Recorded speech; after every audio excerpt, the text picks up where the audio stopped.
Hey everybody, welcome back. This is the last video of our circuits lab, and I want to talk about the digital multimeter and how basically excellent it is and something that you should absolutely own if you own a house, because it can do a lot of interesting things involving electricity.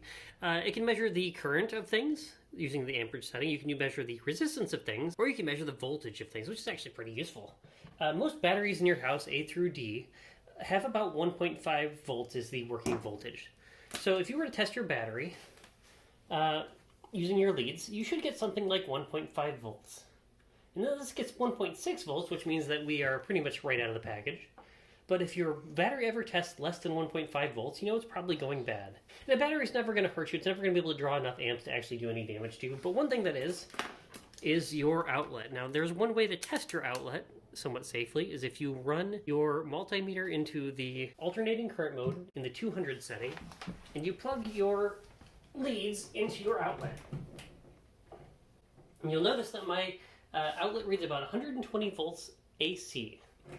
And what that's telling us is that there's 120 volts of alternating current coming through that. That is enough to hurt you.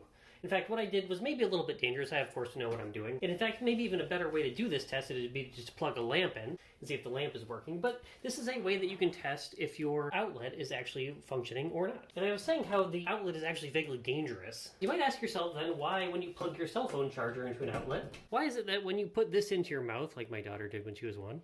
That did not happen. Yes, it did. I was there. Why is it that this doesn't hurt you?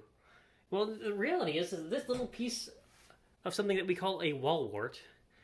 This thing actually is a transformer. It takes that 120 volt AC voltage and tamps it down into 5 volts DC, kind of closer to what a battery pulls. And so when you plug this into the wall, it actually takes it down into a voltage that is more reasonable. And in fact, all phones, all USB anything, all work at about 5 volts. The last setting I want to show you in our multimeter is my favorite setting, which is the diode check, or the continuity check is another way to say it. What it's doing is that it's testing to see if there is a continuous path between this line and this line. And if I touch them together, you'll get a nice beep. And what that's telling us is that there's a continuous circuit through these two lines. So for example, if I were to take our switch from the lab, plug one into here, and one into here, well, you're not going to get a beep because the switch is open. But if I were to close the switch, nice, and then we're going to get a continuous path of electricity through these two leads, through the switch, and that tells us that we have a continuous line.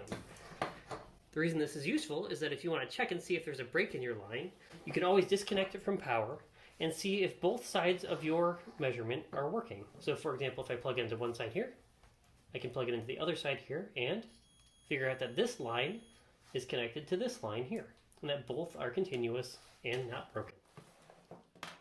All right, that is the end of our lab number 4, our circuits lab, and I will see you in the next video. Bye, everybody. Bye.